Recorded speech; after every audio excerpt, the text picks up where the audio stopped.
I used, and now we will dig deeper into the LUSP, the Lynx Services Platform, the Lynx Services Platform services, and learn about what is available there, how can this be used. So you see a link there. You can also, this is publicly available. And my colleague Artem will now explain to us the services and the architecture of Lynx. Artem, the floor is yours. Please go ahead. Thank you, Martin. Thank you. Indeed, I'm going to speak about our solution as we prepare the Lynx Service Platform and what it contains in it. As Martin already mentioned, there is a link where you can find out more. The slides will be made available to you. You will get access to them, and then you will be able to click on this.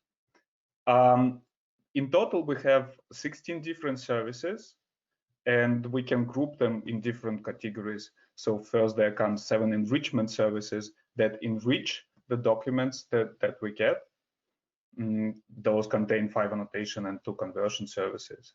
We also have 4 services for search and information retrieval.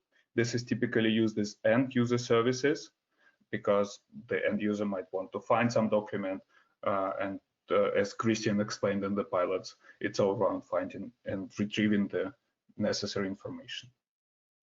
2 services provide access to vocabulary data or vocabulary related activities, let's say. And 3 services are platform services, and I will give more information about each category in the next slides. Next, thank you. Good, annotation services.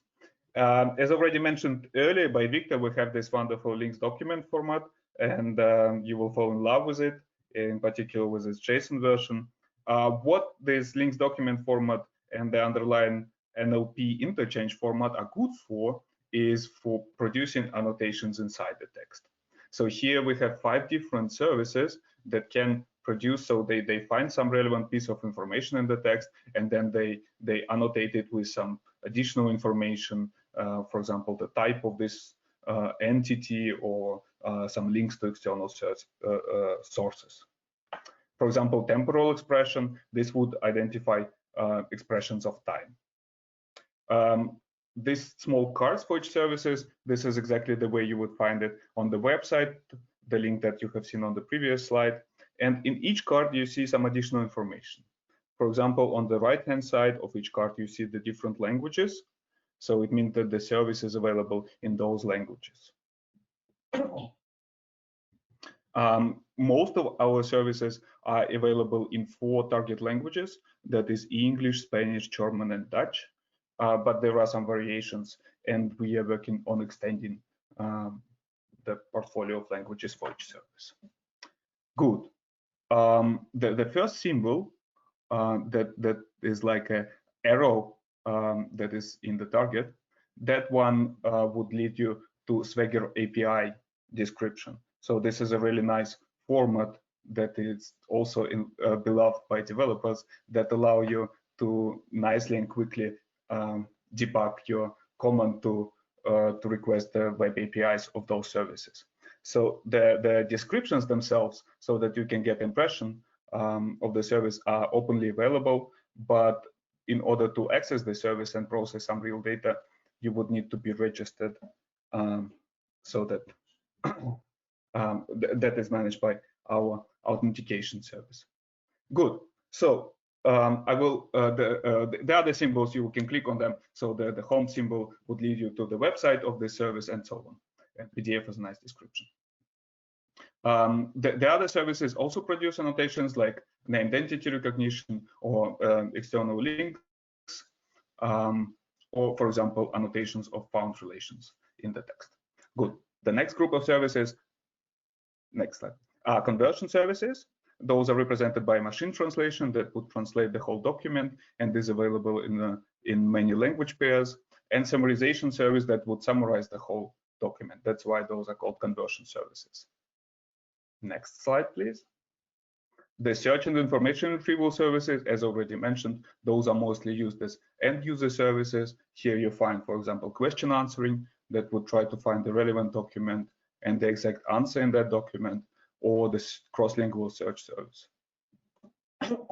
Other examples are semantic similarity, and queries to terminology. Next slide, please.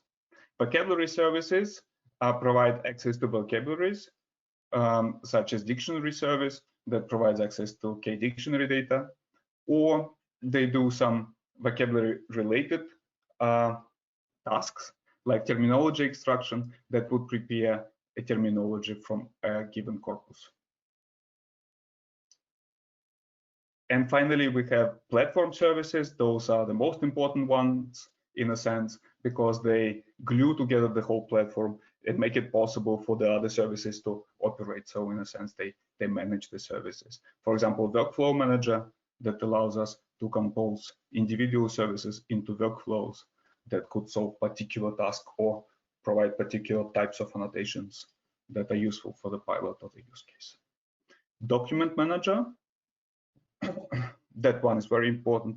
That one stores not only the individual documents with additional metadata about them, but also the annotations in those documents. So the result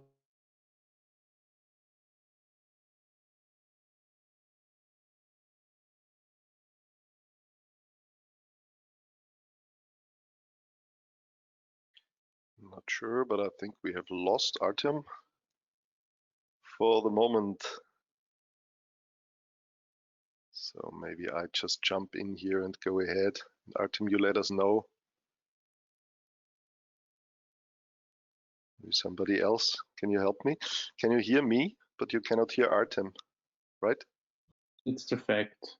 Artem is gone. I will try to reconnect. No problem. So for the moment, I just go ahead. So the three platform services that Artem mentioned, the Workflow Manager, he explained, the Document Manager, and also very important, authentication and identity management. That is all about, as the name says, authentication, and that you have user management in place, because we also have documents and data that lie in a secure layer. So it's not possible just to provide anything or everything publicly available. Thank you a lot, Martin. I think. Okay, Artem, the floor is yours. I jump to the architecture and you go ahead. Thank you a lot. Sorry for this inconvenience. And yeah, so, and this architecture slides shows you the whole platform and how all the services are composed, combined, distributed. So let's have a look at this yellowish area, Lisp Service Platform. There you can see on the left such a blue rectangle of enrichment services, and on the eastern side there are two arrows that exchange with Workflow Manager. What that means is that Workflow Manager composes different combinations of those enrichment services with different parameters as well into nice workflows that can, for example, first let's say link entities to external sources, find named entities, and then annotate relations on top of those found entities. And then the Workflow Manager would consume this data and put it into the Document Manager.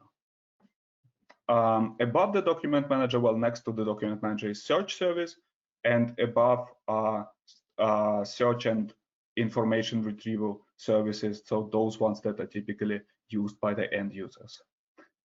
And then on top of that, you can see the API gateway and the authentication management. This is a security layer that protects the platform and manages the identities of different users. You can also see on top there are three typical usage scenarios, like terminology extraction, end user, or document ingestion. And I will not have time to go over all of those scenarios, but if you would like to learn more, you have a link to the blog post at the bottom of the slide. Thanks a lot. Martin? Yes, thank you very much, Artem. Good to have you back in our webinar. Thank you very much for the insights. So I think we have learned about the list of services of the Lynx Services Platform, Lisp, and also about the architecture. And I also recommend, as Artem said, the reading here of the Medium article that we will provide you with the slides.